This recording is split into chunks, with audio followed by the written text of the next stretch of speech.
男人举着炸弹朝面前的小酒馆冲去，却不巧迎面撞上了尼森大叔。就在他扔出去的下一秒，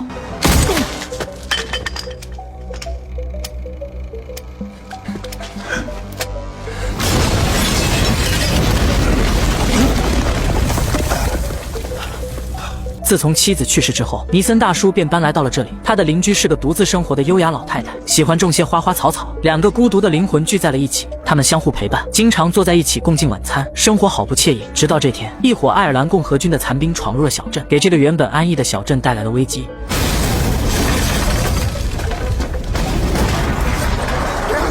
眼看目的已经达到，几人快速开车离开了现场。为了防止暴露信息，他们还在中途换了一辆车，准备找一个安静的村庄短暂的躲避。刚好尼森大叔也住在这里。这天尼森在回家时，突然注意到了挡风玻璃上的树枝，他知道自己有活干了，于是打开车门坐了进去。在手套箱中找到了一张带有目标信息的照片，上面清楚地标注了对方的具体位置。尼森马不停蹄地驾车开始了自己的任务。他来到了小镇上唯一的酒吧，而现在正在唱歌的男人正是自己今晚的目标。镜头一转，尼森的车已经出现在了一片郊外的农场。打开车辆后备箱，目标已经静静地躺在里面。尼森很自然地举起了自己的双管猎枪，从兜内掏出2颗弹药塞了进去。目标也很是识趣地从后车厢走了下来。男人手中握着一棵小松树，来到了尼森为他准备好的长眠之地。尼森递给他一把铁锹，让他自己挖坑。没用多长时间，男人就给自己挖好了墓穴。尼森给了他1分钟时间，让他将自己生前最想说的话说出来。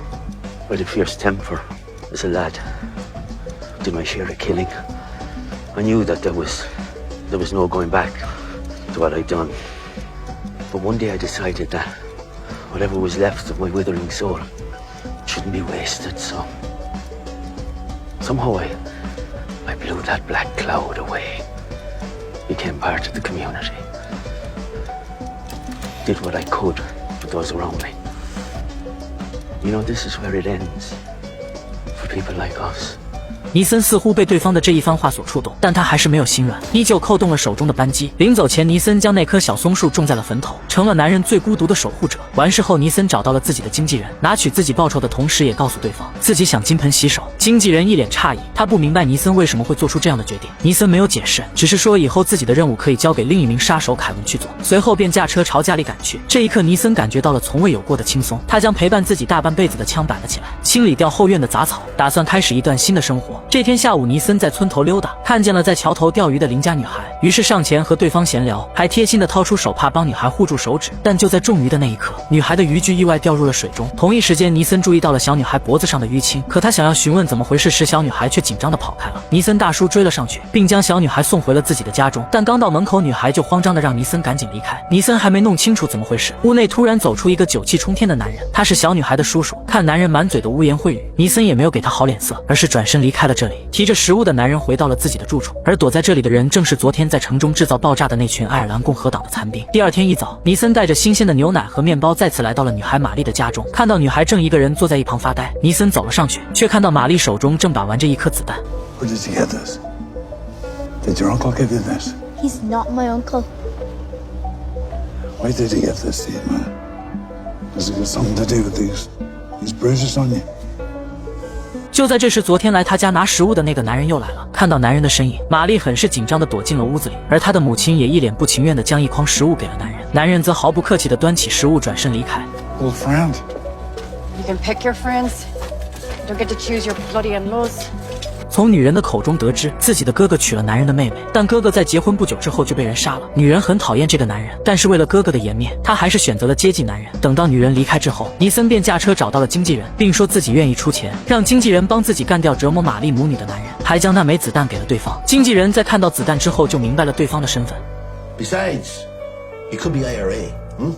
Now, good luck staying away from them fellows the rest of your life. 显然经纪人并不想出手相助，尼森很是无奈，只能选择转身离开。回去的路上，在经过一片海边时，尼森碰到了那个准备去玛丽家拿食物的男人。尼森很是客气，说自己刚好要路过玛丽家，可以帮忙载男人一程，而男人也不客气，直接坐上了尼森的车。尼森告诉男人手套箱有烟，就在男人低头找烟的同时，尼森将车开向了另一个岔路，接着和男人聊起了枪，并说自己有一把非常稀有的福克斯步枪，如果男人有兴趣，自己可以让他把玩一下。随后下车从后备箱拿出了自己的枪，男人刚刚准备伸手去接，结果被尼森一枪托打倒在地上。不久之后，尼森的车再次出现在了那片农场，就在他下车准备干掉男人之时，却发生了变故。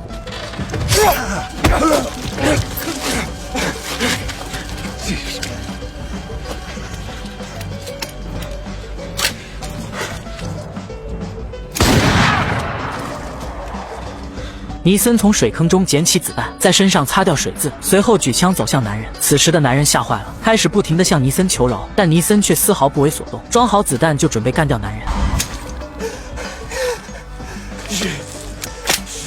You're fucking dead. You public.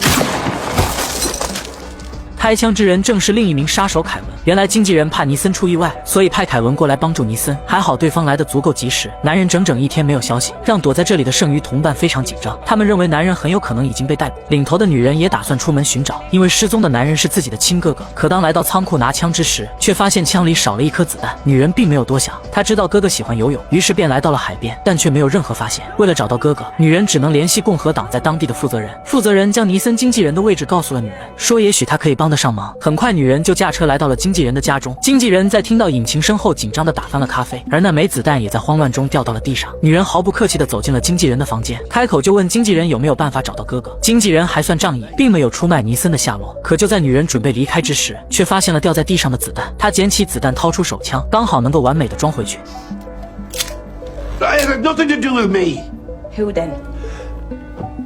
Tell me or I'll blow your fucking head off! Put it away, will you?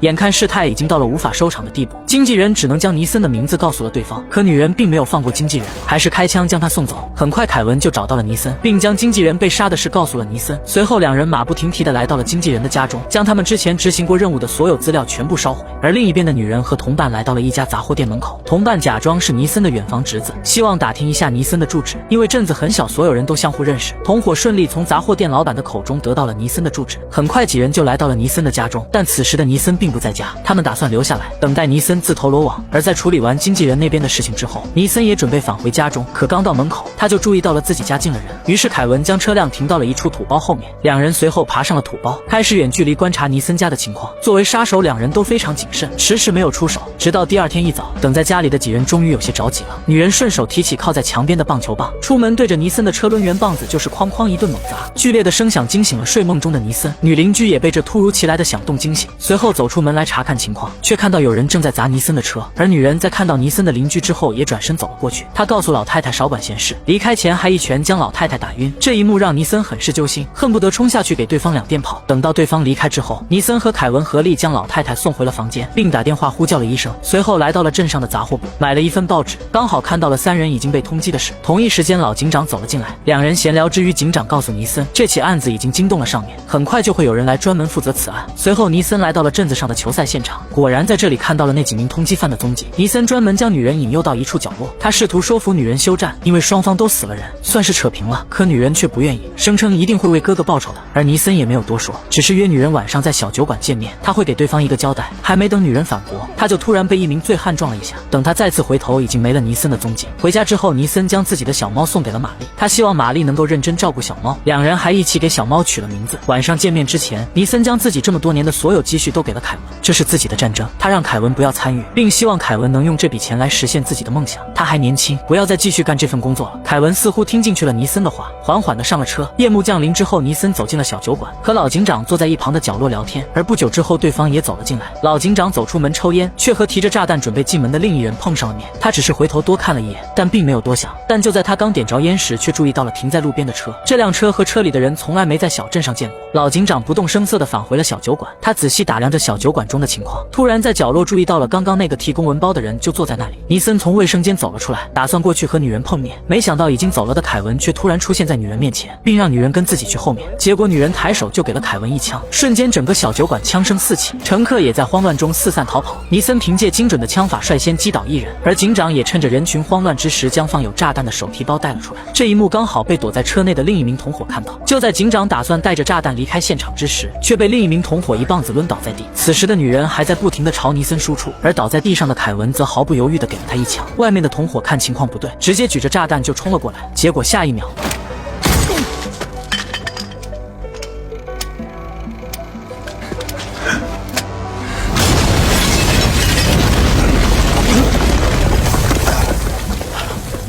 此时的凯文已经奄奄一息，他告诉尼森钱都在他的车里，他希望尼森能替自己去完成梦想。随后就被女人一枪爆头，这样的行为无疑激怒了尼森。女人拖着受伤的身体逃出了酒吧，尼森也跟了出去。他从车后拿出了那把双管猎枪，准备干掉女人，却被警长阻止。两人相对无言，但尼森明白警长不想看着他杀人。随后尼森顺着女人离开的方向就追了上去，并在小镇的教堂中找到了女人。而女人的结果也不出意外，她和所有的目标人物一样，最终成为了尼森林场中的一棵树苗。此剧结。